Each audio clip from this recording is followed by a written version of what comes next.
Okay, girls, this is Sam. Thank you for asking me about termination of pregnancy clause and the dosages of the drugs. You can't believe this is the second video I'm trying to make because the first video included the dosages of drugs from NICE guidance and they were a bit too confusing. So I gave gave it up and I ended up going back to my search and found some better relatively easier to understand dosage regimes from BNF. And here we go. So we'll start from the statutory grounds first, okay, and then we'll go to the dosages, okay. So it took me half a day in doing these, not half a day really, but a few hours in doing these things because first I depended on NICE guidance. Okay, so statutory grounds are like A, B, C, D, E, F, G actually. So F and G you will not find in strategy. So I found it somewhere else, and if I get the link of the document again, I'll try to share with you. Okay, now A, B, C, D. Somebody mentioned that C and E are the most commonly used in UK, which is correct. Okay, and C and D are called the social clauses basically, and then you know C and D are social, C and E are common. Yeah. Okay, so what's A? So first of all, you need to remember that two doctors need to decide mostly when they are going for elective termination of pregnancy forms. When they are going to be signed, the forms are called HSA1 forms. If I remember, I'll try to share those forms separately in the telegram. Okay, so A is when the risk to the life of mother um, is more with continuing the pregnancy than with the terminating. Okay, so then A clause will apply.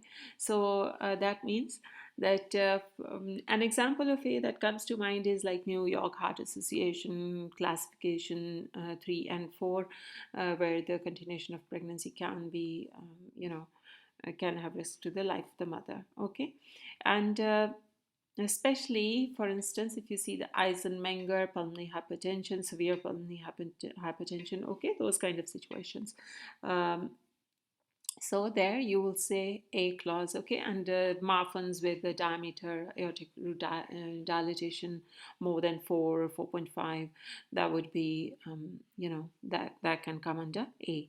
Okay, so B is termination is when the termination is necessary because otherwise there is a risk of grave permanent injury, not risk to life, but permanent injury to the physical or mental health of the pregnant woman. Okay, and of course there can be like situations when we are worried about organ injury or mental health issues. Okay, then C is when the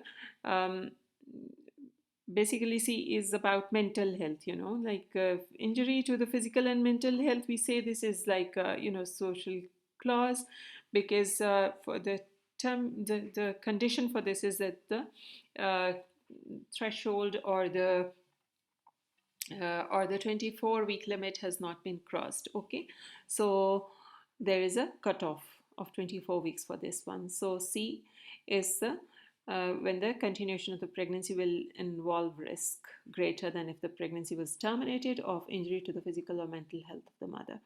So strategy says that C and D are also called socioeconomic grounds. Okay, and this strategy defines C as risk to the physical or mental health of the pregnant woman, and D is physical or mental health of any existing children. So we are coming to D now. D is yes when it involves injury to the mental or physical health of existing children. So if the pregnant woman says that if I continued my current pregnancy, then my existing children will suffer, because of my current pregnancy, that would be D. And again, D is called social, kind of social clause. Okay, so then E is when the baby has a major congenital abnormality or serious handicap. Okay, so this handicap or the seriousness has not been defined and it's been left to the medical professionals to say when they think is it serious or not serious. Okay,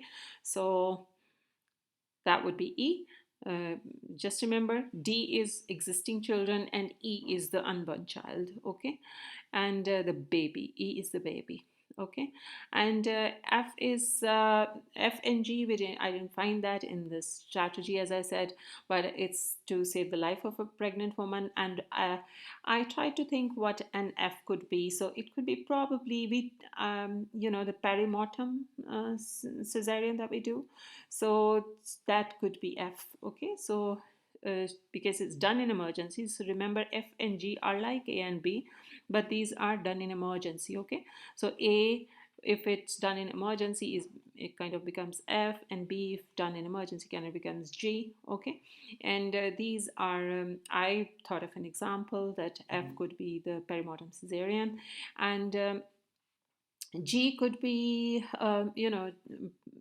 not risk to life, but grave permanent harm is there if the pregnancy was continued and has to be terminated in emergency. So I thought that G could be probably, you could say severe preeclampsia, or other conditions where there can be grave physical harm, but in an emergency situation, like not a chronic kind of situation, but when suddenly or you know um, acutely something can go wrong, okay? So other than that, let's go back to the dosages of the misoprostol. Now when I was looking at dosages, I looked at this from first. This was a bit of too much of confusion. This was all from nice guidance that I got, but it's a lot more confusing, okay? It gives the values from different values for the first 9 weeks. I didn't find very clearly any dosages for so first 7 weeks it gives something different, and then it gives from 7 to 9 weeks, and then it gives something different from 10 weeks onwards, 10 weeks to 24 weeks, and then 24 to 25 weeks, and then 25 to 28 weeks, and then more than 28 weeks. So there are so many staggered kind of doses here, and the problem is that I didn't find anything between 9 and 10 at all, really, okay? There were some details given that who can have at home and who can have who can have interval treatment or simultaneous treatment, but there wasn't precisely any dosage mentioned. um, so I then resorted to BNF, and BNF is very clear in that. BNF is what we follow, really. Yes, we do follow nice guidances, and they have a lot of importance, but I just wonder that I don't think nitty-gritty of this information will be in the exam, but if you had to remember something, I think it's better to remember BNF. If you do find time, you can try to go through the nice one as well. Especially if you have seen any recalls. When I gave exam in February 2020, I hadn't seen any such question that was, asking precisely for details about the different dosages, really, okay? And maybe one or two, but that was very common kind of, which we could easily pick up from the list of EMQ options, okay? So here in misoprostol, so mifepristone, I'll talk about mifepristone first. I know it's not mentioned here, but I will still mention it because it is part of the regime. So mifepristone, if I could say, is given 600 milligrams orally if we were in the first if we were in the first how many weeks, first 7 weeks, okay? First 7 weeks, first 49 days, mifepristone will be given 600 milligrams, okay? I'll try to write down somewhere. My mouse, this thing is not working somehow for whatever reason. So is it? So okay, so it is working now. So if we said mifepristone is 600 milligrams in first 49 days, okay, orally, and then it will be 200 milligrams from day 50 onwards, okay, orally. And I will put this in front of my Mifepristone here, okay.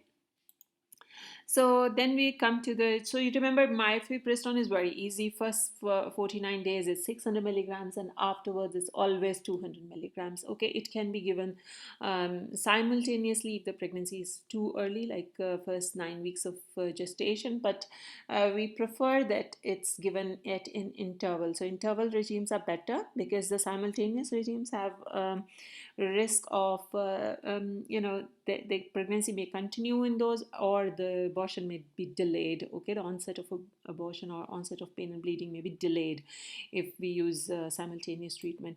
So interval treatment is when we give a kind of an interval of 24 to 48 hours, and NICE has mentioned like 36 to 48 hours. Okay, so remember that this kind of interval is required and is better.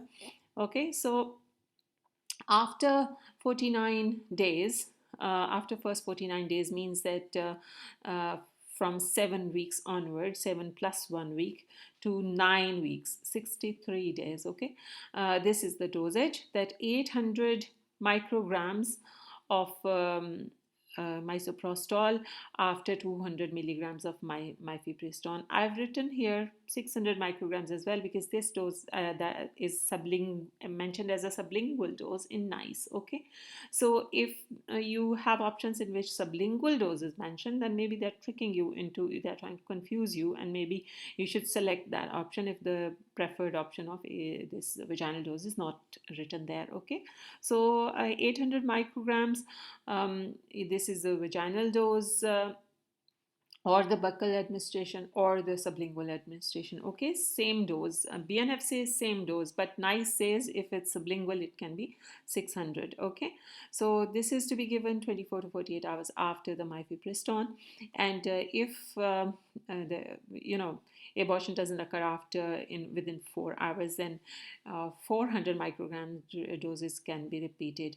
This says one dose. BNF, it says one dose, but NICE says can be repeated 4 hourly until the expulsion has taken place. Okay, so that is important as well, because if that's in the exam, please say it. Okay, please choose that option, because let me change the color of this one. So this is until expulsion. Okay, so actually 4 hourly until expulsion. Okay, this is what we do.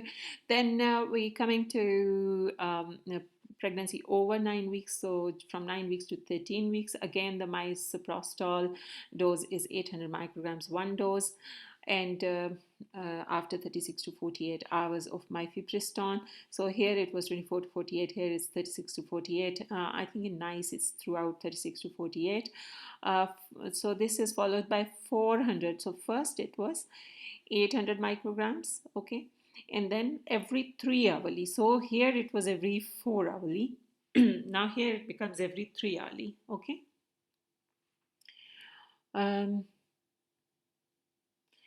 I'm sure it was every 4 hourly, but let me check. I don't want to make a mistake. So so it was this one, no? So 7 to 9 weeks. Okay, so 7 to 9 weeks, they've not said that to repeat. So it was, yeah, okay. So I'll remove that from there then. Okay, so I'm glad we got corrected. And there could be name of Prost as well, that was mentioned by NICE. Okay, so let's remove this one, and I'm so sorry. Okay, let me remove this one. So yes, we are back to 7 weeks to plus 1 day to 9 weeks, and it says 800 micrograms, and it says it only talks about repeating once. 400 microgram, one dose. Okay, can be repeated. So to be honest, if the patient does not expel with this dose, there will be some input from most likely maybe 99% of the cases may actually end up expelling, but there will be some input from if she doesn't, and then probably it will be a senior decision to give her another dose, although it's not mentioned in the regime. When something has to be given like that, that we call it that is given outside the license. Okay, so that would be the consultant's or the senior person's discretion. Okay, so outside the license or outside the recommendation. Okay, so then from 9 to 13 weeks we said 800 micrograms one dose, and then after 36 to 48 hours after mifepristone, and then 400 micrograms here we say every 3 hours if required for a maximum of 4 doses. Okay, so this is 9 to 13 weeks, 800, then 400 every 3 hours, maximum 4 doses. And then from 13 to 24 weeks it says 800 one dose, and then 400 every 3 hours if required for a maximum of 4 doses. If abortion hasn't occurred after the last dose of misoprostol, a further dose of mifepristone may be given, and misoprostol may be recommenced 12 hours later. So they will restart from mifepristone. Okay, this is 13 to 24 weeks. Now, BNF hasn't mentioned anything about the